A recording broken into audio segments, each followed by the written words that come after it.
Hello everyone. तो हमने पिछली वीडियो में पढ़ा था प्रमोटर और ओपीसी के बारे में, और अब हम पढ़ने वाले हैं मेन की इनकॉर्पोरेशन ऑफ अ कंपनी होता कैसे है। तो बिना टाइम वेस्ट करे स्टार्ट करते हैं। और ये अब भी वीडियो पार्ट्स में डिवाइड है, इसके बाद भी नेक्स्ट पार्ट आने वाला है इसी चैप्टर का। तो चैनल सब्सक्राइब करना बिल्कुल भी ना भूलें, वरना नेक्स्ट वीडियो की अपडेट आपको बिल्कुल मिल ही नहीं पाएगी। तो please please please subscribe the channel. ठीक है, अब कंटिन्यू करते हैं।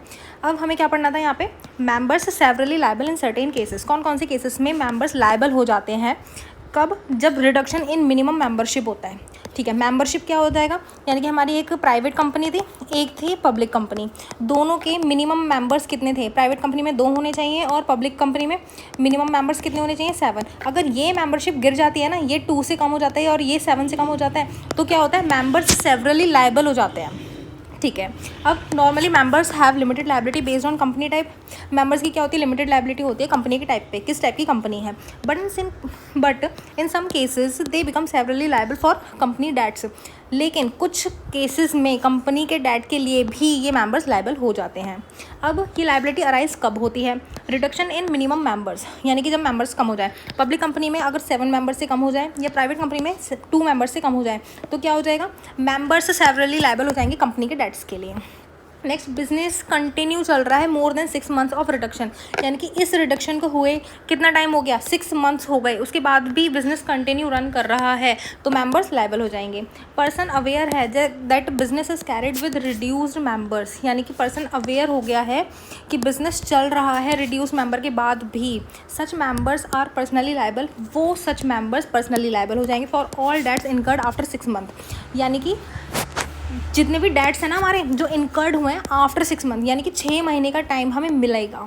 6 महीने का टाइम हमें मिलेगा कि हम ये जो मिनिमम हुआ है ना नंबर, इसको वापस से बढ़ा लें, 7 तक कर लें, इसको 2 तक कर लें। अगर ये 6 महीने के बाद भी नहीं हुआ और 6 महीने के बाद भी बिजनेस चल रहा है, तो हम क्या हो जाएगा, पर्सनस लायबल हो जाएंगे। They can be sued personally, और ये स्यूड भी हो जाएंगे पर्सनली। नेक्स्ट क्या आता है हमारा, अब है हमारा main incorporation of a company. Company incorporate कैसे होती है? सेक्शन 7। ध्यान रखने वाली बात हमेशा, सेक्शन 7 क्या बताता है, incorporation of a company. Section 7 incorporation of a company, section 7 incorporation of a company. रट्टा लगा लो इस बात का। अब इसके स्टेप्स देखते हैं। स्टेप 1 में क्या है, डिटरमाइन करेगा nature of the company, company का नेचर कैसा होना है। फिर नाम रिजर्व कर लेंगे, reservation of name by filing and application. Section 7 क्या है, incorporation of a company. Section 7 incorporation of a company. पहला पॉइंट डिटरमाइन करेंगे नेचर क्या है कंपनी का, फिर नाम रिजर्व कर देंगे। उसके बाद थर्ड पॉइंट है ड्राफ्ट करेंगे और साइन करेंगे MOA एंड AOA। फिर उसको सबमिट कर देंगे MOA और AOA को, ROC को। फिर कंसेंट चाहिए पर्सन की जो नॉमिनेट होगा एज अ डायरेक्टर, यानी कि डायरेक्टर फर्स्ट, ये हमारा फर्स्ट डायरेक्टर हो जाएगा। फिर submission of statutory declaration of compliances. Statutory declaration पता है कौन सी होती है? स्टैट्यूटरी डिक्लेरेशन वो होती है जो हम RBI को या फिर सेबी को देते हैं, वो होती है हमारी स्टैट्यूटरी डिक्लेरेशंस। फिर क्या आता है, हमें फ़ी पे करनी होगी, स्टैम्प ड्यूटी की पे करनी होगी, हमें मिल जाएगा सर्टिफिकेट ऑफ इनकॉर्पोरेशन, हमारी कंपनी बन चुकी है। और उसके बाद कंपनी बनने के बाद हमें फाइल करने होंगे declarations about address of registered office, जो हमारा रजिस्टर्ड ऑफिस है उसका एड्रेस हमें डिक्लेयर करना पड़ेगा। ठीक है, सेक्शन 7 क्या पढ़ा हमने, section 7 incorporation of a company. Section 7 incorporation of a company, याद कर लो, रट्टा लगा लो। पहला पॉइंट हमें नेचर पता करना है, सेकंड में हमें नाम रिजर्व कराना है, ड्राफ्ट और साइन करना है MOA AOA, submission of MOA AOA किसको, ROC को। उसके बाद कंसेंट देखी जाएगी, डायरेक्टर जो बनने वाला है। फिर submission of statutory declaration of compliances. फिर हमें फ़ी पे करनी होगी और अमाउंट देनी होगी स्टैम्प ड्यूटी की, हमें सर्टिफिकेट ऑफ इनकॉर्पोरेशन मिल जाएगा। फिर क्या होगा, फाइल करना होगा declaration about address of registered office. 9 steps हैं, बहुत ईजी। देखो साथ में याद हो जाएगा, मैं इतना अच्छे से पढ़ा रही हूँ ना, याद होना ही पड़ेगा चाहे कुछ भी हो जाए। Section 7 incorporation of company, nature determine कर लिया, नाम रिजर्व कर लिया, ड्राफ्ट कर लिया, साइन कर लिया MOA AOA को। अब यही MOA AOA हम ROC को दे देंगे। उसके बाद डायरेक्टर की कंसेंट चेक करी जाएगी, सबमिशन ऑफ स्टैट्यूटरी डिक्लेरेशन होगा। उसके बाद फ़ी पे कर देंगे, अमाउंट स्टैम्प ड्यूटी की दे देंगे, ऑब्टेन करेंगे सर्टिफिकेट ऑफ इनकॉर्पोरेशन और फाइल कर देंगे declaration about address of registered office.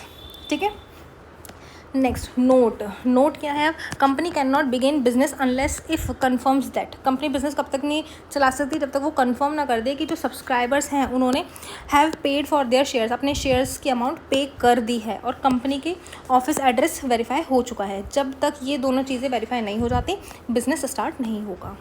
Next क्या आता है अब हमारा? Filing of the documents and information with the registrar.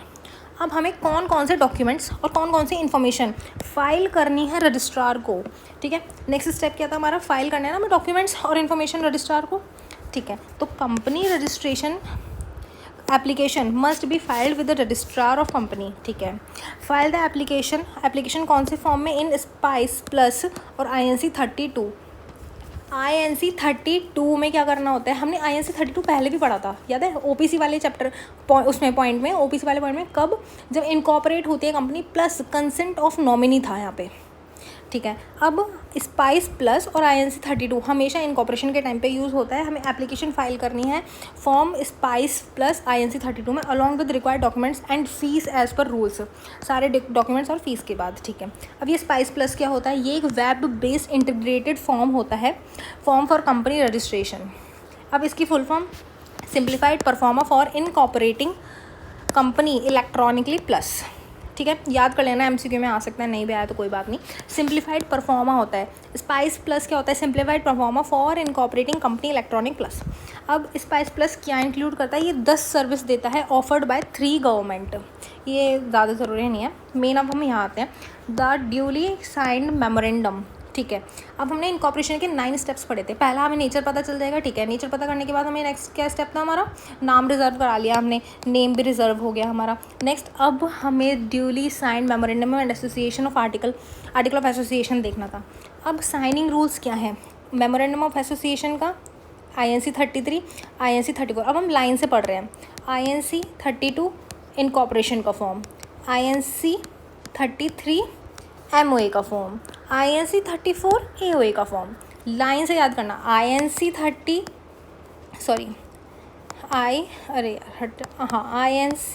32 ये इनकॉर्पोरेशन का, 33 मेमोरेंडम का और 34 आर्टिकल ऑफ एसोसिएशन का। अब ये MOA और AOA कौन कौन साइन कर सकता है, ठीक है। तो पहले इंडिविजुअल सब्सक्राइबर साइन कर सकता है, ज़रूरी है, मस्ट लिखा है ना यहाँ पे। इंडिविजुअल सब्सक्राइबर को साइन करना ज़रूरी है in front of a witness. अब फ्रंट ऑफ अ विटनेस उसे अपना एड्रेस भी देना पड़ेगा। ये सब्सक्राइबर की बात हो रही है यहाँ पे। ऐड नेम कराना होगा, एड्रेस कराना होगा, ऑक्यूपेशन अगर कोई है, और विटनेस के भी साइन ज़रूरी हैं विद देयर डिटेल्स। तो इंडिविजुअल सब्सक्राइबर को क्या करना होगा? ऐड कराना होगा अपना नाम, एड्रेस, ऑक्यूपेशन, और विटनेस को भी साइन करना होगा और अपनी डिटेल्स देनी पड़ेगी। अगर हमारा सब्सक्राइबर इलिटरेट है तो थंब इम्प्रेशन लगेगा, और अनदर पर्सन विटनेस, जो विटनेस होगा उसका नाम, उसके साइन ये ज़रूरी होंगे। और मस्ट मेंशन शेयर्स टेकन, और कितने शेयर्स टेकन करे गए हैं इस इलिटरेट सब्सक्राइबर ने, वो भी हमें मेंशन करना ज़रूरी है। अगर हमारा MOA और AOA साइन कर रहा है कोई बॉडी कॉर्पोरेट, तो sign by an authorized director, यानी कि इस बॉडी कॉर्पोरेट का जो ऑथोराइज्ड डायरेक्टर है वो साइन करेगा, और या फिर ऑफिसर होगा कोई जो बोर्ड रेजोल्यूशन में पास ऑन किया जाएगा। This person can not also B A subscriber personally, ठीक है। अब ये जो बॉडी कॉर्पोरेट का डायरेक्टर है या ऑफिसर है, ये सब्सक्राइबर नहीं होना चाहिए। ये हमने इंडिविजुअल सब्सक्राइबर पढ़ा ना, ये individual subscriber plus body corporate का पर्सन सेम नहीं हो सकते, ये दोनों अलग अलग होने ज़रूरी हैं। This person can not also be a subscriber personally. Next, अगर LLP हो तो sign by an authorized partner, जो ऑथोराइज पार्टनर होगा वो साइन करेगा, या फिर कोई अनएनिमिनस पार्टनर, मतलब कॉमन कंसेंट, यानी कि बाकी पार्टनर ने कॉमन कंसेंट दी थी कि ये पार्टनर साइन कर सकता है, वो उसके लिए रिजोल्यूशन पास होगा और वो साइन करेगा। Same person can not be subscriber personally. यही पर्सन पॉइंट नंबर वाला इंडिविजुअल सब्सक्राइबर नहीं हो सकता, मतलब सेम पर्सन 2 बार साइन नहीं कर सकता हमारा MOA और AOA। मतलब पहले तो वो इंडिविजुअल सब्सक्राइबर बन के साइन कर दे और फिर वो LLP का पार्टनर बन के भी साइन कर दे, तो ये सेम पर्सन ना 2 बार साइन नहीं कर सकता। इसलिए यहाँ पे इसमें भी पॉइंट लिखा था same, this person can not also B A subscriber personally, और यहाँ पर भी लिखा है same person can not be A subscriber personally. फिर अगर वो फॉरेन नेशनल हो यानी कि आउटसाइड इंडिया रहता हो तो सिग्नेचर और डॉक्यूमेंट्स नोटराइज होने चाहिए। अगर वो इफ़ फ्रॉम नॉन कॉमनवेल्थ और नॉन हेग कंट्रीज़ से हो तो need certificate of notary shall be authenticated by a diplomatic और consular officer.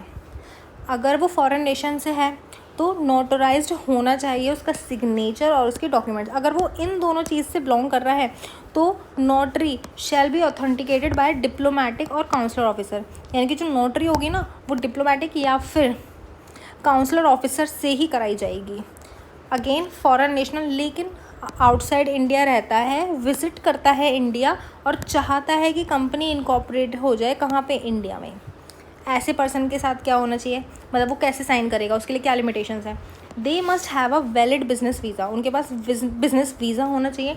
If the person is a PIO यानी कि पर्सन ऑफ इंडियन ओरिजिन है, या फिर OCI overseas citizen of India है, तब क्या होगा, then business visa is not required. ठीक है, अगर पर्सन रहता बाहर है, इंडिया में विजिट करता रहता है और इनकॉर्पोरेट करनी है कंपनी कहाँ पर, इंडिया में, तो उसके पास वैलिड बिजनेस वीज़ा होना चाहिए। अगर वो POI या OCI से बिलोंग करता है तो बिजनेस वीज़ा की रिक्वायरमेंट नहीं है।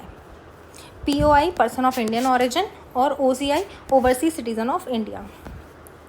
ठीक है, नेक्स्ट क्या आता है, डिक्लेरेशन ऑफ कंप्लायंस। एक बार इसे रिवाइज कर ले फिर से। हमने 6 पॉइंट पढ़े थे अभी कौन कौन से पढ़े थे। साइन कौन कौन करता है मेमोरेंडम ऑफ एसोसिएशन को, एक individual subscriber, illiterate subscriber, body corporate, LLP, foreign nation में 2 पढ़े थे हमने फॉरेन नेशन के, एक जो आउटसाइड इंडिया रहता है बस, दूसरा जो रहता आउटसाइड इंडिया है लेकिन इंडिया विजिट करता रहता है और इनकॉर्पोरेट करना चाहता है कंपनी इंडिया में। ठीक है, नेक्स्ट क्या था, डिक्लेरेशन ऑफ कंप्लायंस। अब आया हमारा INC 8। अभी तक हमने कितने INC पढ़ लिए हैं, INC 32 इनकॉर्पोरेशन के लिए, INC 33 MOA के साइन के लिए, INC 34 AOA के साइन के लिए, और अब आया है INC 8 यानी कि declaration of compliance. Declaration of compliance में क्या दे रखा है कि डॉक्यूमेंट्स साइन कौन करेगा, जो मेन डॉक्यूमेंट्स होते हैं ना हमारे इनकॉर्पोरेट करने के लिए बिज़नेस को, उसको साइन कौन करने वाला है, प्रोफेशनल होने चाहिए ना। प्रोफेशनल इन्वॉल्व इन फॉर्मेशन के टाइम पे एडवोकेट होना चाहिए, CA होना चाहिए, कॉस्ट अकाउंटेंट होना चाहिए, कंपनी सेक्रेटरी होने चाहिए, और ये जो CA CS कॉस्ट अकाउंटेंट है ये प्रैक्टिस में होने चाहिए। Must be engage in the formation of the company, ये सारे चारों person must be engage in the formation of company. Person named in articles, अब आर्टिकल्स में किस किस का नाम रहेगा, जो हमारे आर्टिकल ऑफ एसोसिएशन है उसमें किस किस का, डायरेक्टर का, मैनेजर का और सेक्रेटरी का नाम होना मैंडेटरी है। Must be named in the AOA of the company, जहाँ मस्ट है ना, मस्ट मतलब मैंडेटरी मान लो, मैंडेटरी है कि डायरेक्टर, मैनेजर और सेक्रेटरी का नाम at the time of incorporation. यहाँ पे जितनी भी बात हो रही है ना वो इनकॉर्पोरेशन के टाइम की बात हो रही है कि अगर हमारे आर्टिकल्स बनने हैं तो उसमें इन तीनों का नाम होना ज़रूरी है। हमारे डॉक्यूमेंट्स जो भी साइन हो रहे हैं वो प्रोफेशनल्स के थ्रू साइन किए जाएंगे। ठीक है, अब वाट द डिक्लेयर, ये सारे पर्सन्स जो डिक्लेयर कर रहे हैं जिनमें सिग्नेचर हो रहे हैं इनके, वो क्या डिक्लेयर कर रहे हैं, they all the requirements under the companies act 2013 and its rule relating to registration of company, all matter president और incidental to it have been compliant with. ये लोग डिक्लेयर कर रहे हैं कि कंपनी का रजिस्ट्रेशन हो रहा है, जितने भी मैटर्स प्रेसिडेंट हैं, इंसिडेंटल हैं, वो सब कंप्लाई किए जा रहे हैं। ठीक है, अब INC 9, ओके, एक और INC आया है हमारे पास। अगेन देखो बार बार रिवाइज किस लिए करा रही हूँ मैं, जैसे याद रहे। INC 32 इनकॉर्पोरेशन, INC 33 MOA के साइन के लिए, INC 34 AOA के साइन के लिए, INC 8 किसके लिए, डिक्लेरेशन कंप्लायंस के लिए। अब आया है INC 9 declaration by subscriber to the memorandum and first director. अब कौन कौन से डिक्लेरेशन सब्सक्राइबर्स देते हैं, किसको, मेमोरेंडम को और फर्स्ट डायरेक्टर को। ठीक है, अब हु फाइल द डिक्लेरेशन, ये कौन फाइल करता है, ईच सब्सक्राइबर, हर सब्सक्राइबर फाइल करेगा डिक्लेरेशन, किसको, मेमोरेंडम ऑफ एसोसिएशन को, और person name as first director in the AOA। MOA में कौन डिक्लेरेशन देगा, सब्सक्राइबर। MOA में कौन सब डिक्लेरेशन देगा, सब्सक्राइबर, और AOA में कौन डिक्लेरेशन देगा, डायरेक्टर। ठीक है, MOA में सब्सक्राइबर, AOA में डायरेक्टर। बीच बीच में बार बार हम रिवीजन करते रहेंगे कंटिन्यू। MOA में कौन डिक्लेरेशन देगा? सब्सक्राइबर। AOA में कौन देगा? First director. और ये डिक्लेयर क्या करते हैं, क्या डिक्लेरेशन देना होता है कि all documents file with the registrar for company registration contain correct complete और ट्रू इन्फॉर्मेशन। यानी कि जितनी भी हमने डॉक्यूमेंट्स फाइल किए हैं वो करेक्ट हैं, वो कंप्लीट हैं और वो ट्रू इन्फॉर्मेशन देते हैं। Are accurate to the best for their knowledge and belief. यानी कि बिल्कुल एक्यूरेट क्या कर रहे हैं, नॉलेज एंड बिलीफ के बेसिस पे उन्होंने बता दिया कि करेक्ट, कंप्लीट और ट्रू इन्फॉर्मेशन है। They are not convicted of any offence. इन लोगों ने कोई भी ऑफेंस कन्विक्ट नहीं करा है promotion, formation, management of any company के टाइम पर। They are not fraud guilty of, they are not found guilty of, ये गिल्टी फाउंड नहीं करते रिलेटेड टू फ्रॉड, मिसफिजेंस मतलब होता है misconduct, and breach of duty under this act और any previous company law during the last 5 years। ठीक है, पिछले 5 years में या प्रीवियस कंपनी लॉ के अंदर कोई भी फ्रॉड, कोई भी मिसकंडक्ट या कोई भी ब्रीच ऑफ कॉन्ट्रैक्ट नहीं हुआ है। अब ये दोनों चीज़ें हम अभी पढ़ने वाले हैं, पहले यहाँ देखते हैं। Address for correspondence. Address for correspondence का मतलब till its registered office is established, यानी कि जब हम कंपनी इनकॉर्पोरेट करते हैं ना, तो अभी हमारे यहाँ पे इनकॉर्पोरेशन चल रहा है, अभी हमारी बिल्डिंग बनी नहीं है। ठीक है, हमारा बिल्डिंग का स्ट्रक्चर बन रहा है। इससे पहले भी हमने जो सारा फाइलिंग्स करी है ना हमारी, तो उसके लिए हमें क्या चाहिए? एक रजिस्टर्ड ऑफिस जो टेम्परेरी बेसिस पे होता है। ठीक है, अब उसके लिए क्या है, हमें ये एड्रेस भी देना पड़ेगा। किसे देना पड़ेगा? ROC को। क्लियर? अब नेक्स्ट क्या आता है? Person name as first director in AOA। Okay, हमने क्या पढ़ा था? MOA के लिए कौन होता है? सब्सक्राइबर। SUBS, अरे क्या हो गया ये? मेमोरेंडम ऑफ एसोसिएशन के लिए सब्सक्राइबर्स और AOA के लिए डायरेक्टर्स। ठीक है, अब हम कौन सा पॉइंट पढ़ रहे हैं? ये वाला, डायरेक्टर वाला, यानी कि person name as first director in AOA। ठीक है, details to be filed with registrar. अब इसको कौन कौन सी डिटेल देनी पड़ेंगी? डायरेक्टर को AOA में अपना नाम देने के लिए अपना नाम, इंक्लूड सरनेम और family name, directors identification number जिसे बोलते हैं DIN, फिर residential address, nationality, proof of identity, interest in other firms और बॉडी कॉर्पोरेट, और consent to act as director. अब ये कंसेंट किस में दी जाएगी? In form number DIR 2। हमें याद है जब हम OPC के बारे में पढ़ रहे थे ना, तो उसमें नॉमिनी की कंसेंट किस में दी जाती थी? INC 3 में। ठीक है, अब यहाँ पे डायरेक्टर की बात हो रही है। अब डायरेक्टर की कंसेंट किस में दी जा रही है? DIR 2 में। क्लियर? अब हमने यहाँ जो ऊपर छोड़ा था पॉइंट, DIR 2 में consent to act as director. यहाँ डायरेक्टर क्या कंसेंट दे रहा है? To act as a director in the company. Clear? अब आते हैं हम फॉर्म DIR 12 किस लिए फाइल करा जाता है? Is filed along with prescribed fee पे करने के लिए अंडर द कंपनीज रूल 2014। यहाँ पे भी मैंने ये लिखा है DIR 12 किस लिए फाइल होता है? फाइलिंग विद ROC को फाइल करा जाता है। ये स्टेप्स मैंडेटरी होते हैं ड्यूरिंग इनकॉर्पोरेशन और file with prescribed fee. Purpose क्या होता है इसको फाइल करने का? To officially appoint the first director of the company. ये सारे प्रोसीजर ज़रूरी है, मतलब पहले हमें सारी डिटेल लेनी होगी डायरेक्टर्स की, उसके बाद हमें DIR 2 फाइल करना होगा कि डायरेक्टर खुद कंसेंट दे रहा है कि वो डायरेक्टर बनना चाह रहा है कंपनी में। DIR 12 फाइल होता है along with prescribed fee under the companies rule 2014। अब इसका पर्पस होता है अपॉइंट करना फर्स्ट डायरेक्टर को ऑफ द कंपनी और मेनटेन करना transparency compliance with the law. Next क्या आता है? Particulars to subscribers to the memorandum. अभी जस्ट हम पढ़ के आए हैं फर्स्ट डायरेक्टर इन AOA, अब हम पढ़ने वाले हैं सब्सक्राइबर्स टू MOA। डिटेल्स कौन कौन सी फाइल करनी होती हैं रजिस्ट्रार को? नाम, जिसमें इंक्लूड होगा सरनेम और family name with recent photo affixed करानी होगी हमें। Father's name, mother's name, nationality, अगर फॉरेन नेशनल है तो प्रूफ देना होगा नेशनैलिटी, ये मस्ट है हमारे लिए। Date and place of birth include district and state, education, qualification और ऑक्यूपेशन सब बताना होगा। अपना पैन कार्ड देना होगा, यानी कि पैन मतलब permanent account number. Email ID देनी होगी, अपना फ़ोन नंबर देना होगा। एड्रेस बताना होगा कि हमारा परमानेंट रेजिडेंशियल एड्रेस क्या है और प्रेजेंट एड्रेस क्या है, अगर डिफरेंट है तो। नेक्स्ट हमें रेसिडेंशियल प्रूफ देना होगा। अब रेसिडेंशियल प्रूफ में हम क्या दे सकते हैं, बैंक की स्टेटमेंट दे सकते हैं, इलेक्ट्रिसिटी बिल दे सकते हैं, टेलीफोन और मोबाइल बिल दे सकते हैं। और ये सारे bill should not be more than 2 months old, यानी कि 2 महीने से ज़्यादा पुराने नहीं होने चाहिए। प्रीवियस 2 महीने के ये सारे बिल्स होने चाहिए रेसिडेंशियल प्रूफ के लिए। और प्रूफ ऑफ आइडेंटिटी की बात करें तो फॉर इंडियन नेशनल्स के लिए voter ID, passport, driving licence, Aadhaar, UIN यानी कि यूनिक आइडेंटिफिकेशन नंबर रिक्वायर्ड है। लेकिन अगर फॉरेन नेशनल है या एनआरआई है तो उसके लिए पासपोर्ट मैंडेटरी है। फिर if already a director, promoter in other companies, अगर यही पर्सन डायरेक्टर और प्रमोटर है किसी और कंपनी में तो कंपनी का नाम, कंपनी का CIN number, corporate identity number और उसका रोल कि वेदर इंटरेस्टेड एज डायरेक्टर और प्रमोटर।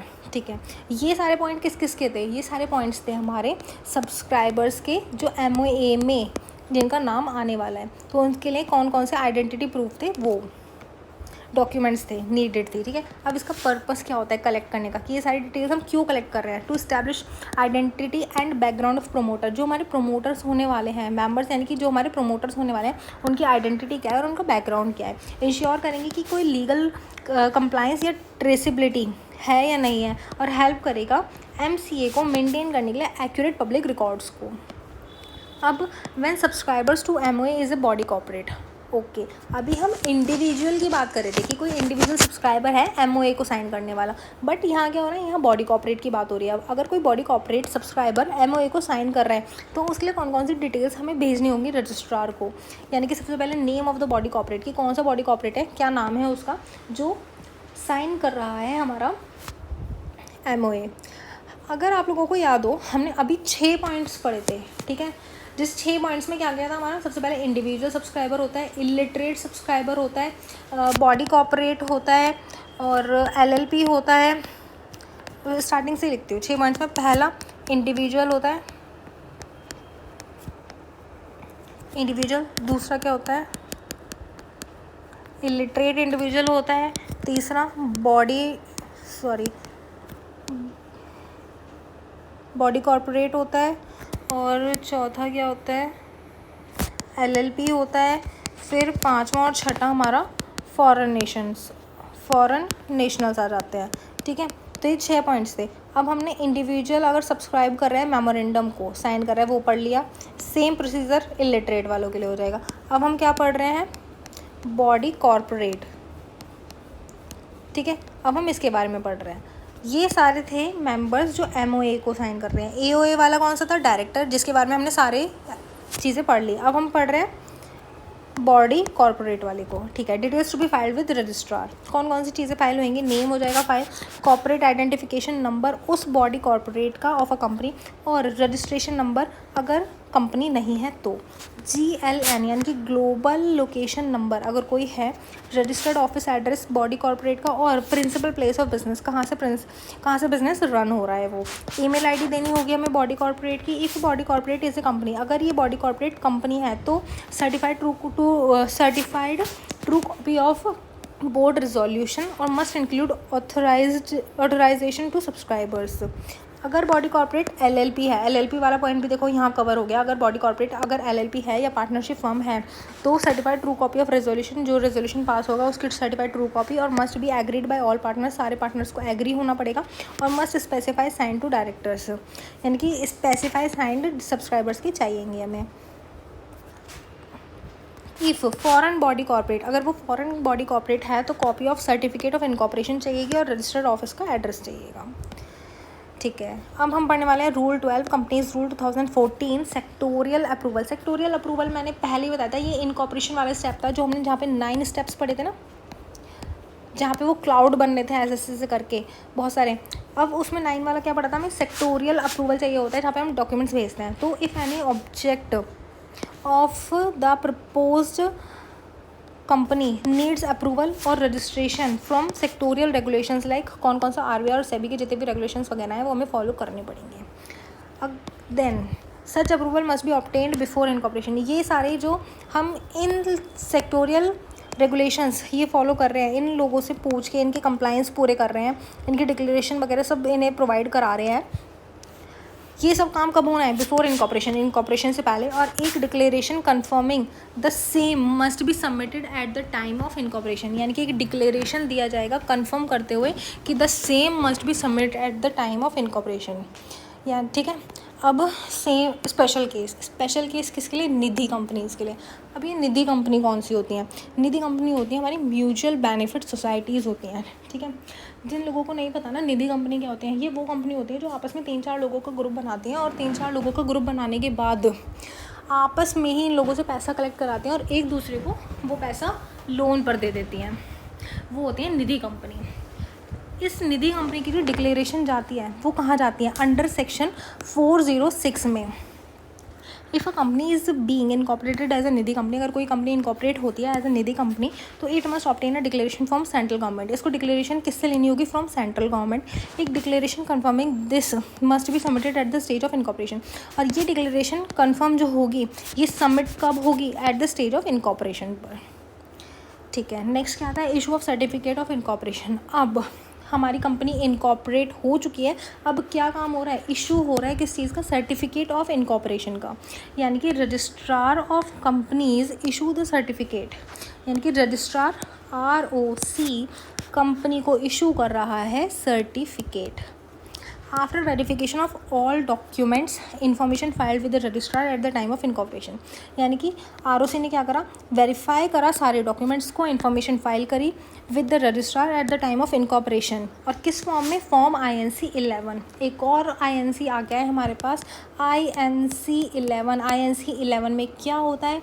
INC 11 में हमें एक fresh certificate of incorporation issue किया जाता है, ठीक है। अब कंटेंट क्या होते हैं? Content of certificate, it certified that the company is incorporated under the companies act 2013। इसमें लिखा हुआ होगा कि भाई आपकी कंपनी इनकॉर्पोरेट हो गई है अंडर द कंपनीज एक्ट 2013 और it serves as conclusive evidence of the company's existence.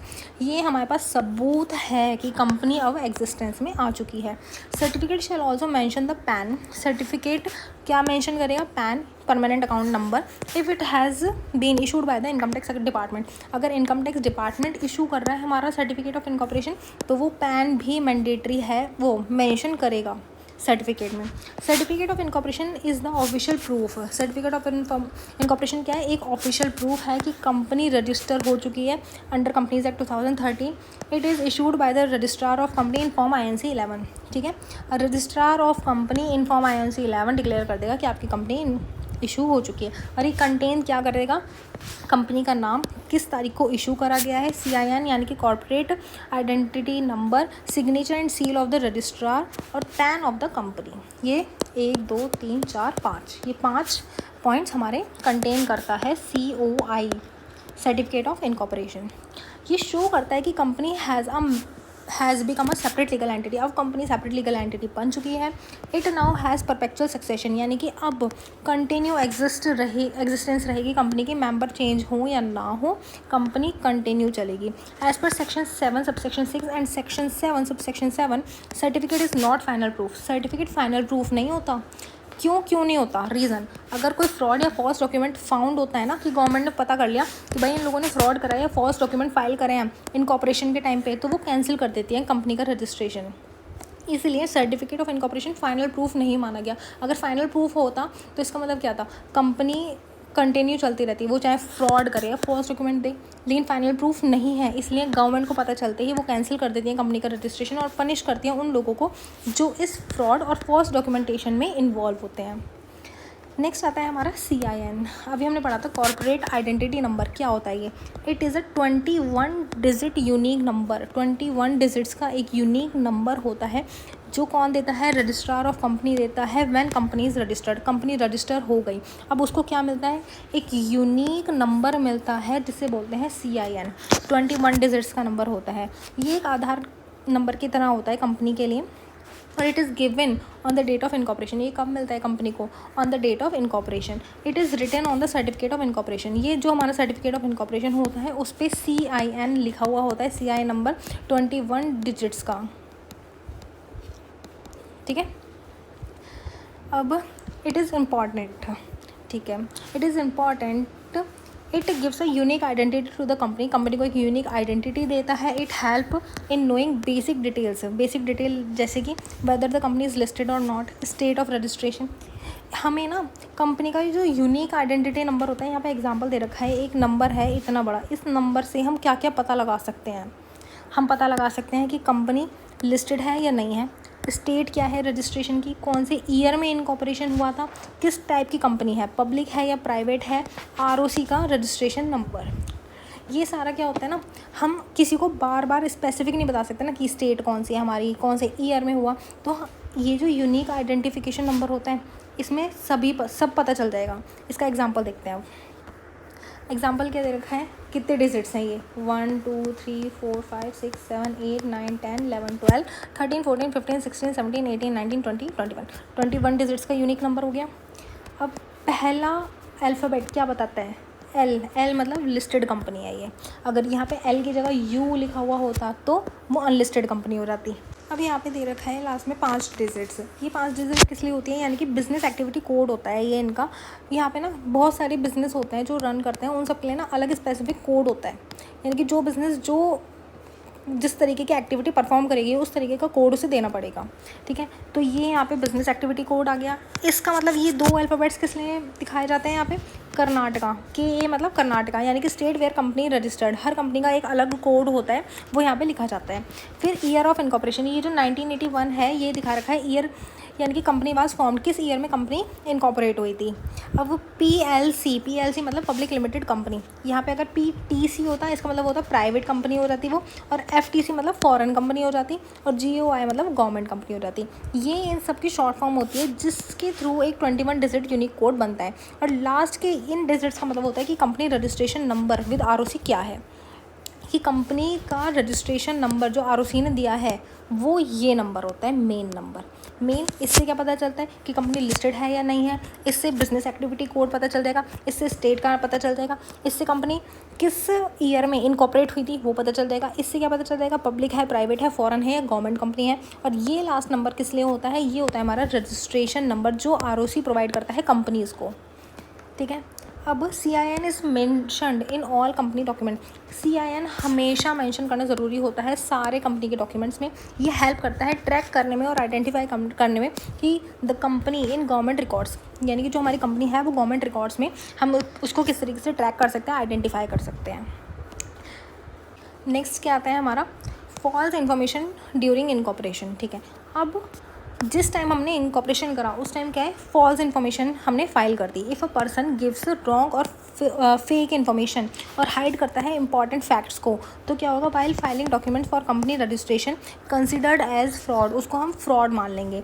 अब क्या हो रहा है, हमने इनकॉर्पोरेशन करा था कंपनी का, हमें CIN मिल गया, वो COI मिल गया, सर्टिफिकेट ऑफ इनकॉर्पोरेशन मिल गया, और हमें बाद में पता चलता है कि कंपनी फाइल हुई थी जिस टाइम इनकॉर्पोरेट हुई थी उस टाइम फॉल्स इन्फॉर्मेशन प्रोवाइड करी गई थी, रॉन्ग इन्फॉर्मेशन और फेक इन्फॉर्मेशन दी थी, हाइड कर लिए थे important facts while filing document for company registration, ठीक है। तो हम इस चीज़ को क्या कंसिडर कर लेंगे कि हमारे साथ फ्रॉड हुआ है, कंपनी ने फ्रॉड कर दिया।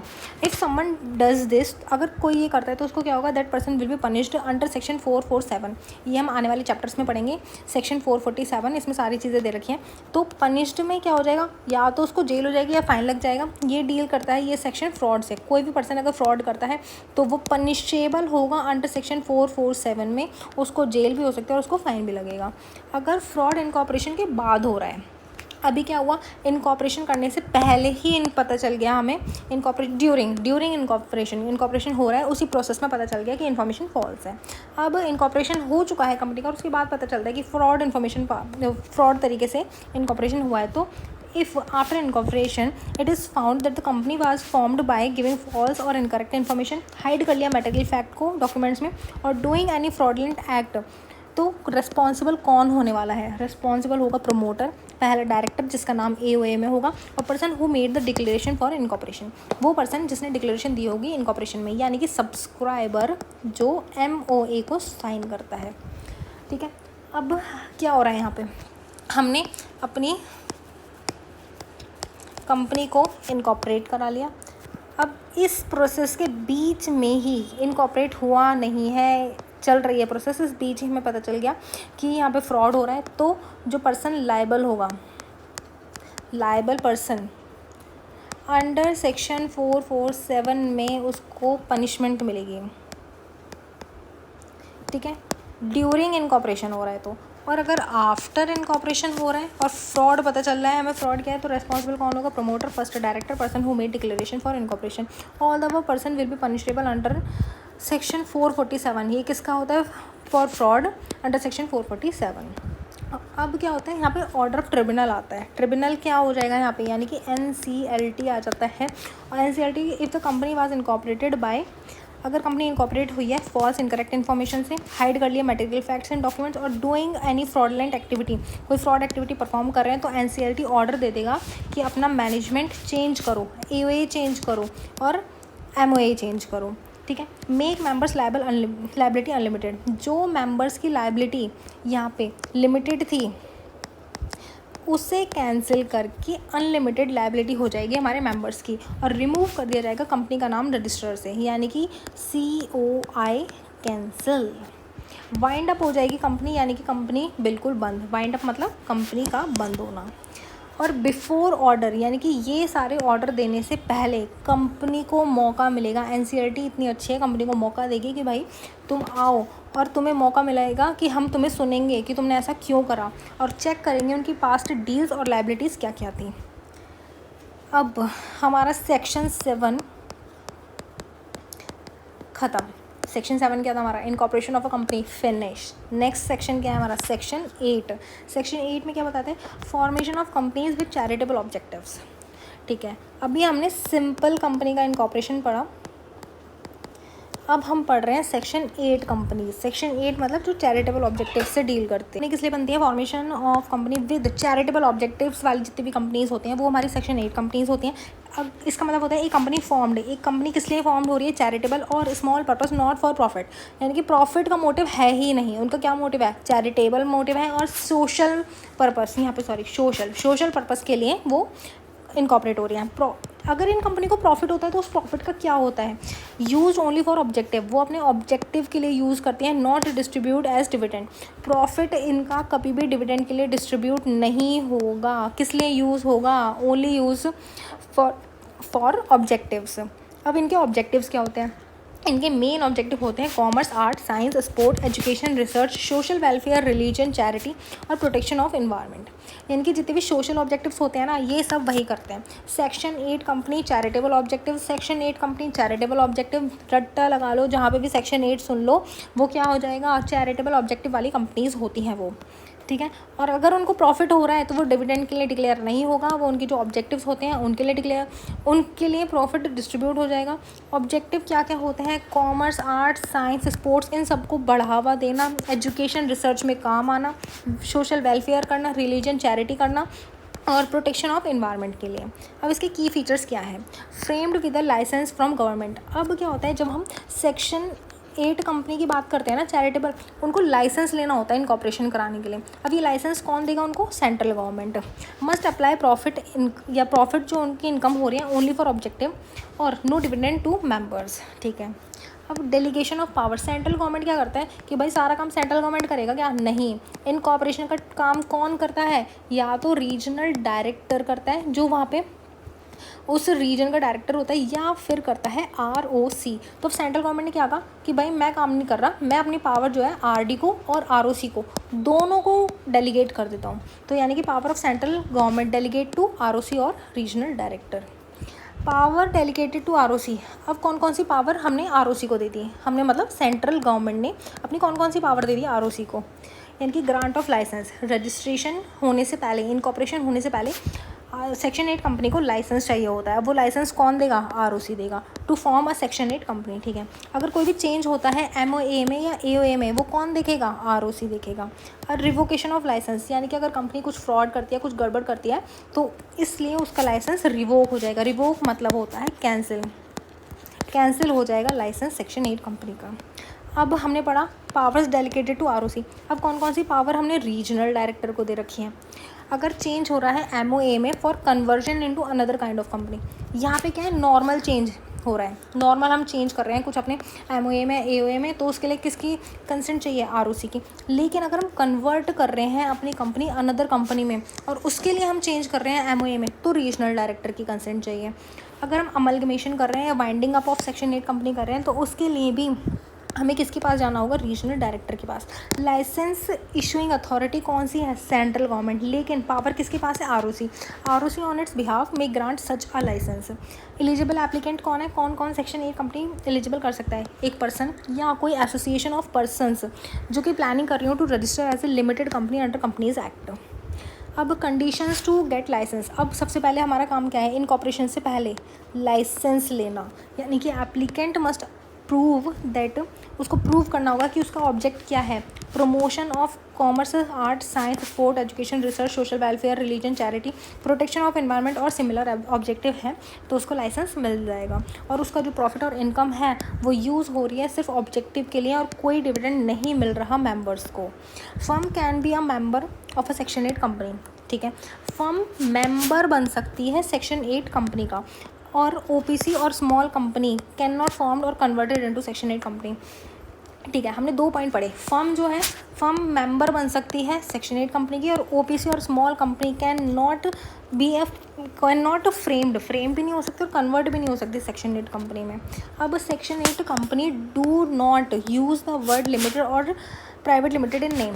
जब हम सेक्शन 8 कंपनी की बात, जब हम नॉर्मल कंपनी की बात करते हैं तो हम लिखते हैं ना this is private limited company, this is limited company. अब क्या होता है सेक्शन 8 कंपनी में, ना तो हम लिमिटेड लिखेंगे नाम के आगे, ना लिखेंगे हम प्राइवेट लिमिटेड।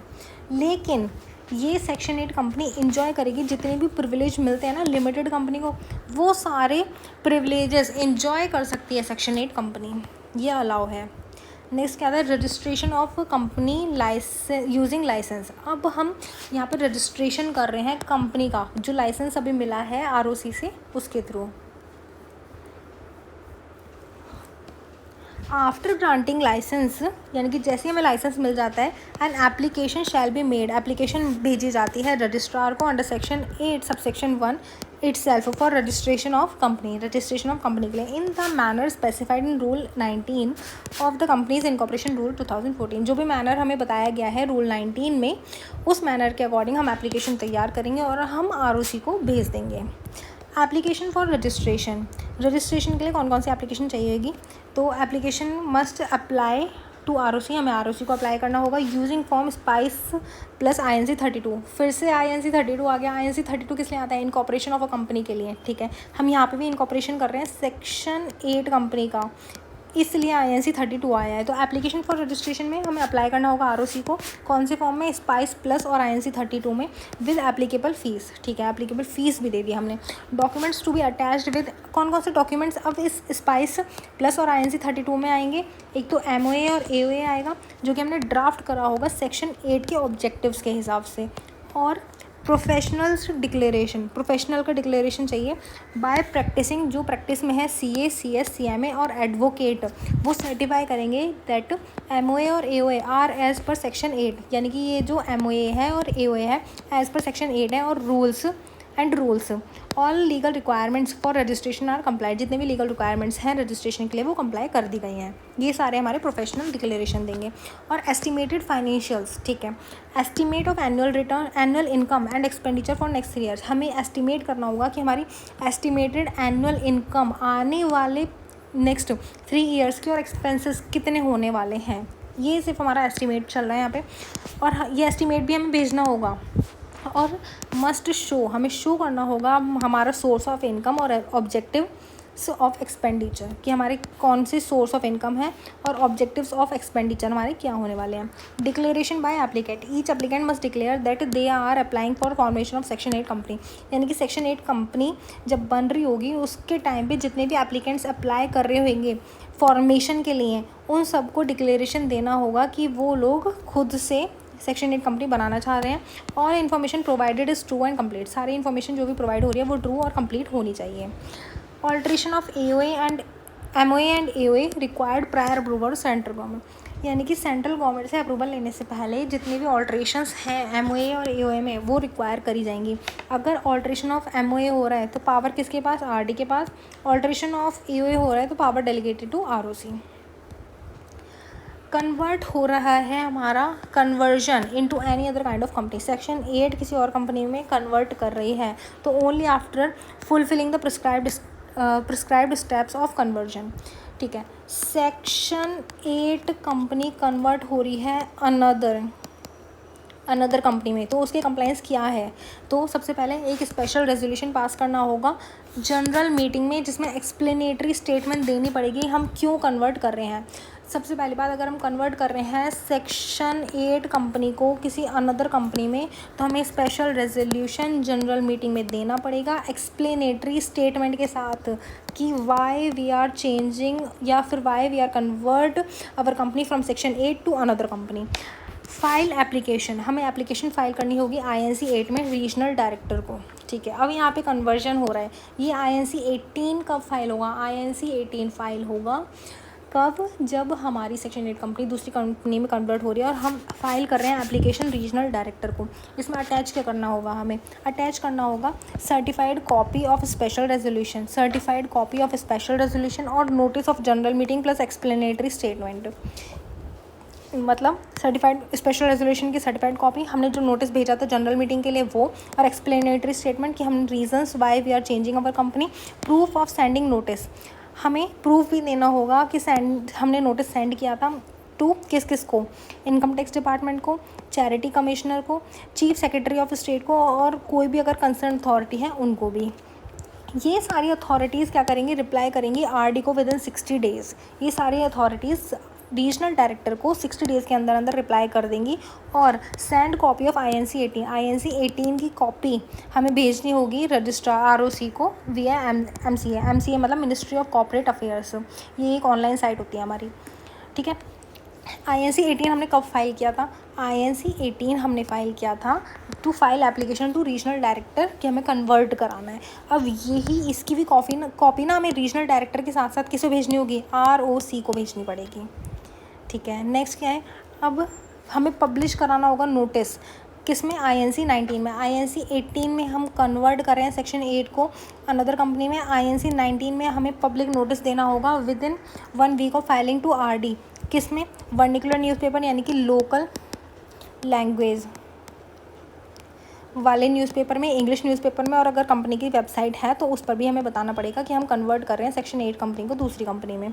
और फाइलिंग कंप्लायंस चेक, हमें अपने सारे कंप्लायंस चेक करने होंगे कि हमने फाइनेंशियल स्टेटमेंट, एनुअल रिटर्न या जितने भी other forms required up to the date of incorporation है वो हमने सारे भेज दिए या नहीं भेजे। If the application is filed, अगर ये एप्लीकेशन फाइल हो रही है after 3 months from the end of the last financial year, यानी कि हमारा फाइनेंशियल ईयर यहाँ पे एंड होने वाला है और उसके after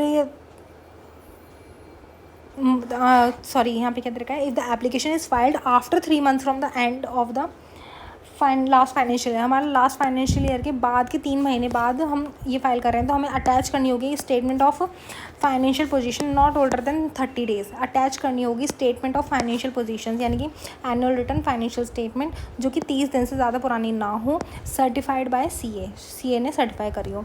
approval bye regional director after review, अब रीजनल डायरेक्टर ने ना रिव्यू करा हमारा सारा डॉक्यूमेंटेशन और उसने क्या करा, वो रिव्यू कर रहा है।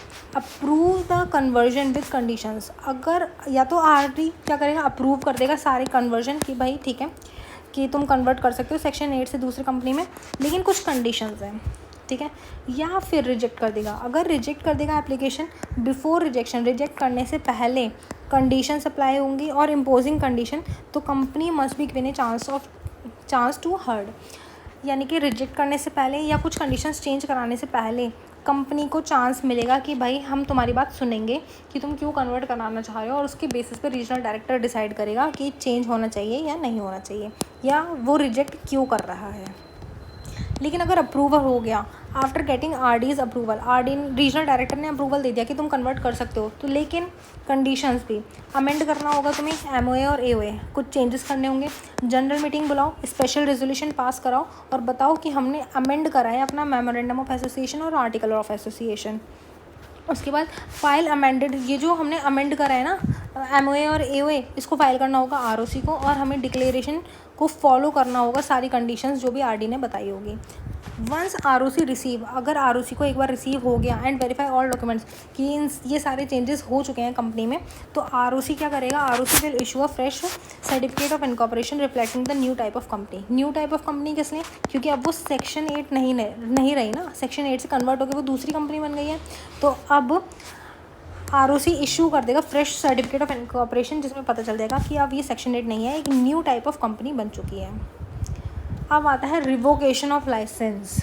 अगर कंपनी कुछ गड़बड़ कर दे, हमेशा ऐसा क्यों होता है कि कंपनी गड़बड़ कर देती है, कोई नहीं, कंपनी ने गड़बड़ कर दिया, अब यहाँ क्या होगा, इसलिए रिवोकेशन ऑफ लाइसेंस हो गया, सेंट्रल गवर्नमेंट रिवोक कर देगा। ये पावर किसके पास है, रीजनल डायरेक्टर के पास। अब इसके रीजंस क्या है, रीजंस फॉर रिवोकेशन के रीज़न क्या क्या हो सकते हैं कि कंपनी वायलेट कर रहा है लाइसेंस की कंडीशन, जो कंडीशंस लाइसेंस की थी वो सारी कंडीशंस क्या कर दी, रिवोक कर दी। कंपनी एक्ट कर रहा है फ्रॉडलेंटली, गड़बड़ कर रहा है, यानी कि एक्ट अगेंस्ट इट्स ऑब्जेक्टिव। यहाँ पे सेक्शन 8 की बात हो रही है। सेक्शन 8 कंपनी का ऑब्जेक्टिव क्या होता है, चैरिटेबल होता है। अब वो उसके अगेंस्ट काम कर रहे हैं और एक्ट अगेंस्ट पब्लिक इंटरेस्ट, यानी कि जो पब्लिक के इंटरेस्ट में काम करना था उसे उसके अगेंस्ट काम कर रहे हैं, तो क्या होगा, लाइसेंस रिवोक हो जाएगा। अब इसका इफेक्ट क्या होगा, ROC ऐड कर देगा लिमिटेड और private limited to the companies name in the register.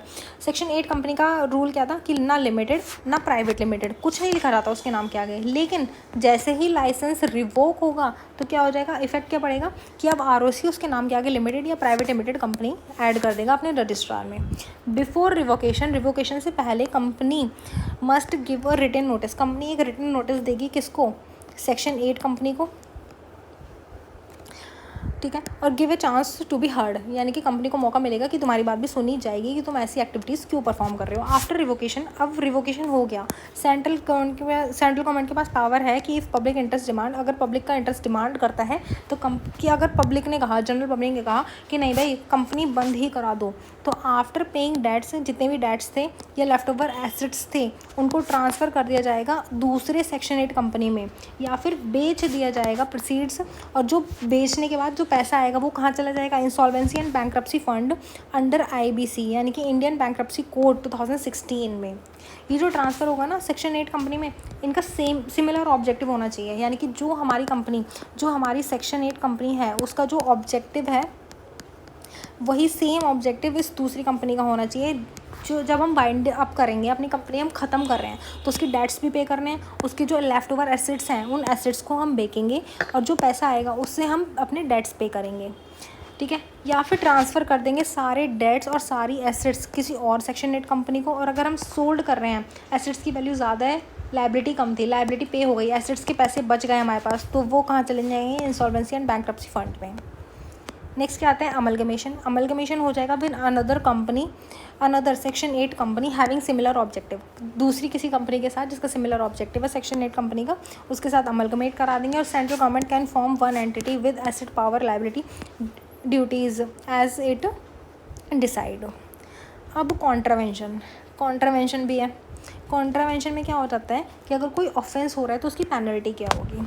अगर डिफ़ॉल्ट हो रहा है कंप्लाइंग विद सेक्शन 8 रूल्स, यानी कि सेक्शन 8 से जो सेक्शन 8 कंपनी है उसके रूल्स में डिफ़ॉल्ट कर दिया, तो कंपनी को फ़ाइन कितना लगेगा, 10 लाख से 1 करोड़ तक का फ़ाइन लग जाएगा कंपनी को। और जो ऑफिसर्स और डायरेक्टर्स इन्वॉल्व होंगे उन पे फ़ाइन लग जाएगा 25,000 से 25 लाख तक का। अगर इफ़ अफेयर्स कंडक्टेड फ्रॉडलेंटली, यानी कि कंपनी की जितनी भी एक्टिविटीज़ परफॉर्म हो रही हैं वो फ्रॉडली हो रही हैं, तो ऑफिसर्स इन डिफ़ॉल्ट, जो ऑफिसर्स इस डिफ़ॉल्ट में इन्वॉल्व होंगे उनको पनिशमेंट होगी अंडर सेक्शन 447, और सीवियर पनिशमेंट भी हो सकती है। सीवियर मतलब मेजर पनिशमेंट हो सकती है जिसमें जेल भी हो सकती है और फाइन भी लग सकता है। अब इसके रिलैक्सेशंस क्या है, रिलैक्सेशंस टू सेक्शन 8 कंपनी, क्या क्या रिलैक्सेशंस रहेंगे।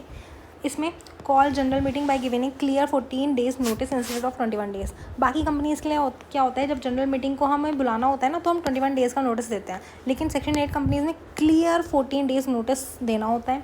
Requirement of minimum number of directors और independent director etcetera does not apply. यानी कि हर कंपनी में क्या होता है कि मिनिमम नंबर ऑफ डायरेक्टर इतने होने चाहिए, मिनिमम इंडिपेंडेंट डायरेक्टर इतना होना चाहिए नंबर, लेकिन सेक्शन 8 कंपनी के लिए ये अप्लाई ही नहीं है। Need not constitute nomination and remuneration committee. ज़रूरी ही नहीं है कि हमें बनानी पड़े नॉमिनेशन और remuneration committee and share holder relationship committee बनाने की नीड ही नहीं है। ये मिलती हैं रिलैक्सेशन सेक्शन 8 कंपनी को। ठीक है, तो आज ना हम यहीं तक पढ़ेंगे, कल हम स्टार्ट करेंगे दूसरा सेक्शन, लेकिन वीडियो ख़त्म होने से पहले हमारा क्या काम रहता है, एक क्विक रिवीजन लेना। ठीक है, ये रहा हमारा क्विक रिवीजन। हमने इस पूरी वीडियो में अभी तक क्या पढ़ा है, बहुत स्पीडली कवर कर लेते हैं। मुझे पता है टाइम ज़्यादा हो रहा है, कोई भी वीडियो बंद नहीं करेगा। सबसे पहले सब्सक्राइब करो और ध्यान से सुनो कि मैं क्या बोल रही हूँ।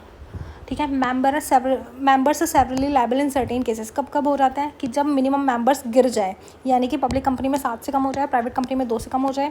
अगर बिजनेस कंटिन्यू चल रहा है फिर भी मेंबर्स कम होने के बाद 6 महीने तक, तो पर्सनस और वो पर्सन अवेयर भी हैं कि नंबर ऑफ पर्सन कम हो गए हैं और उसके बाद भी बिजनेस चल रहा है, तो such members are personally liable for all debts 6 महीने आफ्टर 6 मंथ्स ऑफ रिडक्शन। 6 महीने हो गए रिडक्शन को और उसके बाद मेंबर्स पर्सनली लायबल हो जाएंगे और ये अपने नाम पे स्यूट भी हो सकते हैं।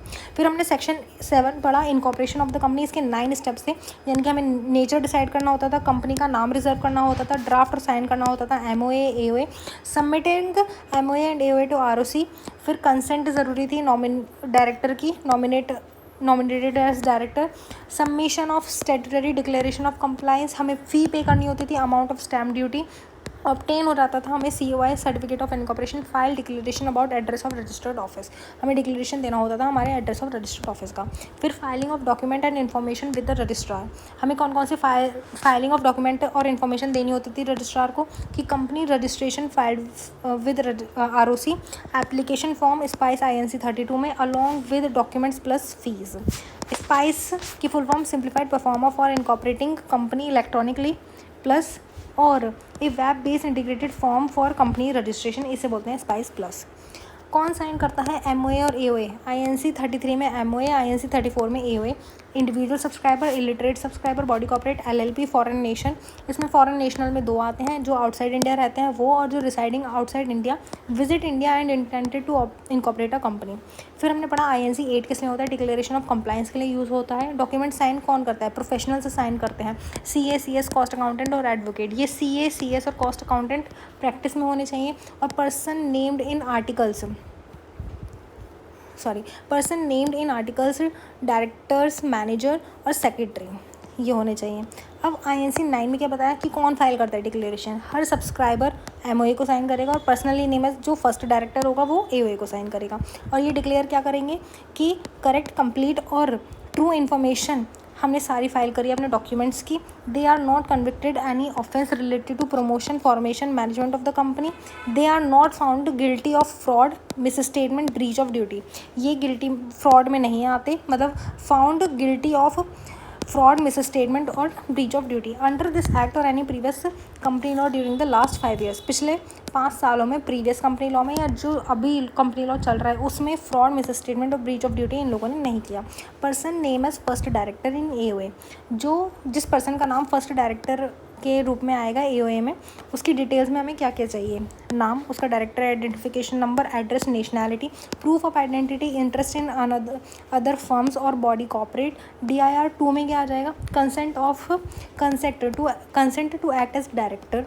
DIR 12 फाइल होगा प्रिस्क्राइब फी के साथ। अब subscriber to memorandum details to be file, subscribers की क्या क्या डिटेल, नेम, उनके फादर मदर का नाम, nationality, date of place, qualification, occupation, PAN, email address, proof of identity, residential proof for foreign national NRIs के लिए पासपोर्ट ज़रूरी होता है। If already director promoter in other company, तो कंपनी का नाम और उसका CIN नंबर।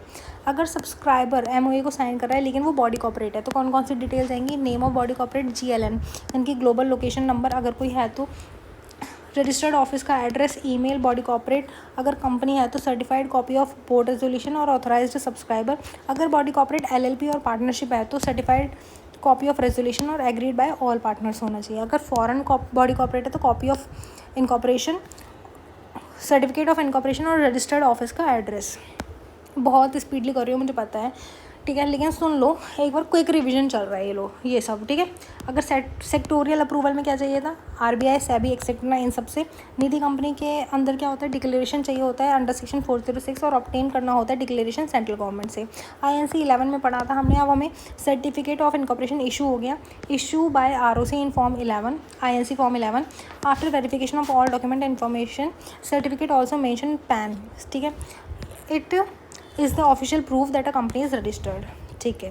ये कंटेन क्या करता है, name, date and date of issue, CIN, signature and seal of registration, PAN of the company.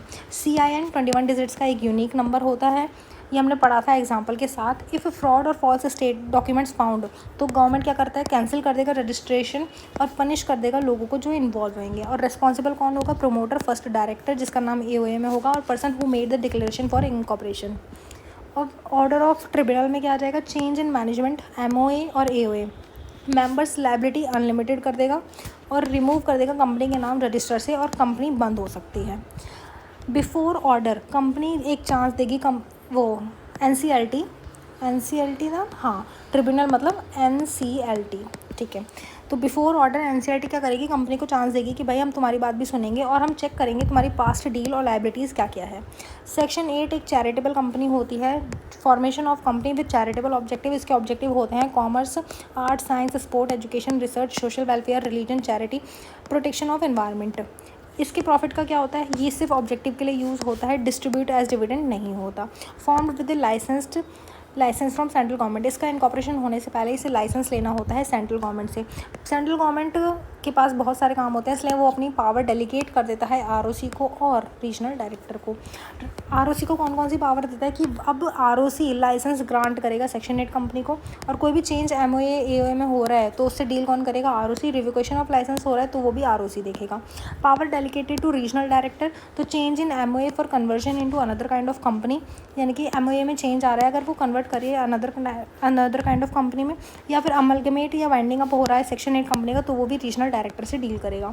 Firm can be A member of section 8 company. Firm section 8 company की member हो सकती है, लेकिन OPC और स्मॉल कंपनी ना तो section 8 company बना सकती है, ना ही वो कन्वर्ट कर सकती है सेक्शन 8 कंपनी में। Section 8 company do not use the word limited. Section 8 company limited word और प्राइवेट लिमिटेड वर्ड यूज़ नहीं करती अपने नाम में। एप्लीकेशन फॉर रजिस्ट्रेशन, अब हमें लाइसेंस मिल गया है, अब हम बात करें रजिस्ट्रेशन की, तो हमें अप्लाई करना होगा ROC को स्पाइस प्लस INC 32 में विद एप्लीकेबल फीस। डॉक्यूमेंट्स जो भी अटैच होंगे वो किस में आएंगे, INC 32 में आएंगे। MOA और AOA ड्राफ्ट करा जाएगा एज पर सेक्शन 8 के ऑब्जेक्टिव के अकॉर्डिंग। और professional declaration bye CS advocate. Estimated financial statement हमें देनी होंगी पिछले 3 साल, नेक्स्ट आने वाले 3 सालों की, और डिक्लेरेशन बाय एप्लीकेंट्स हमें देना पड़ेगा। अब हम कन्वर्ट कर रहे हैं into any other kind of company, यानी कि conversion of section 8 company into तो यहाँ लिखा है into any other kind of companies, यानी कि हमें स्पेशल रेजोल्यूशन पास करना होगा जनरल मीटिंग में एक्सप्लेनेटरी स्टेटमेंट के साथ, और रीज़न देना होगा कि हम कन्वर्जन क्यों कर रहे हैं। हमें फाइल करना होगा application in form INC 19 regional director को, जिसमें copy of special resolution, notice of general meeting और एक्सप्लेनेटरी स्टेटमेंट होगी।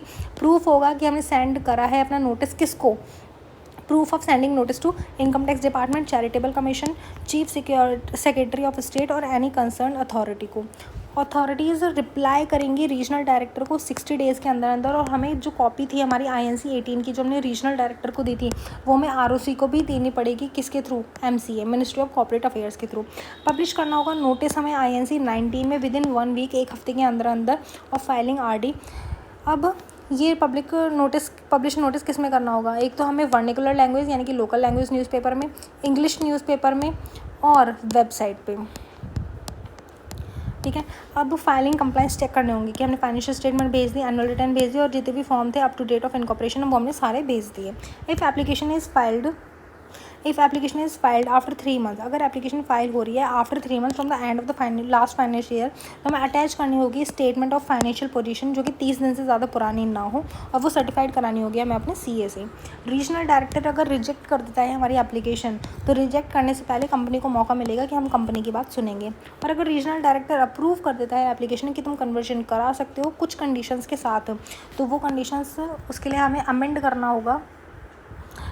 MOA और AOA कॉल करनी होगी, जनरल मीटिंग पास करना होगा, स्पेशल रेजोल्यूशन अमेंड करने के लिए MOA AOA को फाइल करनी होगी। अमेंडेड MOA और AOA हमें ROC को, ROC रिसीव कर लेगा और वेरीफाई करेगा सारे डॉक्यूमेंट्स को, तो इशू कर देगा फ्रेश सर्टिफिकेट ऑफ इनकॉर्पोरेशन। अगर लाइसेंस रिवोक हो जाता है, यहाँ तो हमने कन्वर्जन तक पढ़ा, ये सारा ऊपर का कन्वर्जन हो गया। अभी अब लाइसेंस रिवोक करना हो तो सेंट्रल गवर्नमेंट रिवोक करेगा, लेकिन पावर किसको दे रखी है? रीजनल डायरेक्टर को। अब रीजंस फॉर रिवोकेशन क्या क्या रीजंस हो सकते हैं कि कंपनी वायलेट कर रहा है लाइसेंस की कंडीशन। लाइसेंस की कंडीशन क्या थी? चैरिटेबल ऑब्जेक्टिव, लेकिन वो कंप्लीट नहीं हो पा रही तो लाइसेंस रिवोक हो जाएगा। Company act fraudulently, company fraudly act कर रही है, लाइसेंस रिवोक हो जाएगा। एक्ट अगेंस्ट इट्स ऑब्जेक्टिव, अपने ऑब्जेक्टिव से ही अलग काम कर रही है, लाइसेंस रिवोक हो जाएगा। Act against public interest, public interest से अलग काम कर रही है, लाइसेंस रिवोक हो जाएगा। इसका इफेक्ट क्या पड़ेगा? ROC will add, ROC add कर देगा लिमिटेड और private limited to the company, company के नाम के आगे लिमिटेड और प्राइवेट लिमिटेड ऐड कर दिया जाएगा। लेकिन रिवोकेशन से पहले कंपनी को मौका मिलेगा, नहीं, कंपनी को एक रिटन नोटिस दिया जाएगा और कंपनी को मौका मिलेगा कि उसकी बात सुनी जाए। अब आफ्टर रिवोकेशन हो गया तो क्या होगा? कंपनी वाइंड अप हो जाएगी या फिर कंपनी अमलगमेंट हो जाएगी दूसरी कंपनी में। ओके, कॉन्ट्रावेंशन भी था, सॉरी, कॉन्ट्रावेंशन में क्या पढ़ा हमने? ऑफेंस और पेनल्टी। अगर ऑफेंस हो रहा है कि सेक्शन 8 के रूल्स कंप्लाई नहीं कर पा रही कंपनी, तो कंपनी पे फाइन लग जाएगा 10 लाख से 1 करोड़ तक का, और ऑफिसर्स पे 25,000 से 25 लाख तक का। अगर फ्रॉडलेंटली एक्टिविटी परफॉर्म हो रही है तो जो ऑफिसर फ्रॉड में इन्वॉल्व है उनको पनिशमेंट मिलेगी अंडर सेक्शन 447, और ये सीवियर पनिशमेंट में भी कन्वर्ट हो सकती है, यानी कि जेल भी हो सकती है और फाइन भी लगेगा साथ में। अब सेक्शन 8 कंपनी को रिलैक्सेशंस क्या क्या मिली हैं? रिलैक्सेशंस में मिली है कॉल जनरल मीटिंग। हमें अगर section 8 company general meeting call करिए तो क्लियर 14 डेज़ नोटिस भेजना होगा 21 डेज़ की जगह। Number of directors and independent directors की मिनिमम लिमिट कुछ नहीं है, और नीड नॉट कंस्टिट्यूट, कोई ज़रूरत नहीं है नॉमिनेशन और रेम्यूनरेशन कमेटी बनाने की या शेयर होल्डर रिलेशनशिप कमेटी बनाने की। ये सारी रिलैक्सेशंस मिलती हैं सेक्शन 8 कंपनी में। इसी के साथ हमारा चैप्टर ख़त्म हो जाता है। अब नेक्स्ट वीडियो में हम स्टार्ट करेंगे अपना सेक्शन 9, यानी कि इफ़ेक्ट ऑफ रजिस्ट्रेशन। रजिस्ट्रेशन का क्या क्या इफ़ेक्ट पड़ता है? देखो, मैंने पूरा चैप्टर मतलब हम पूरा चैप्टर करेंगे, कवर करेंगे धीरे धीरे करके, लेकिन जिन भी स्टूडेंट ने सब्सक्राइब नहीं करा, सबसे पहले सब्सक्राइब करो, लाइक करो अगर तुम लोगों को समझ में आ रहा है तो, कमेंट करो क्योंकि मोटिवेशन मिलती है जब सब बच्चे कमेंट करते हैं और बताते हैं कि उन लोगों को समझ में आ रहा है। कोई प्रॉब्लम आ रही है कमेंट सेक्शन में वो भी बताओ, मैं revert as soon as possible देने की कोशिश करूँगी। Thank you. Stay connected.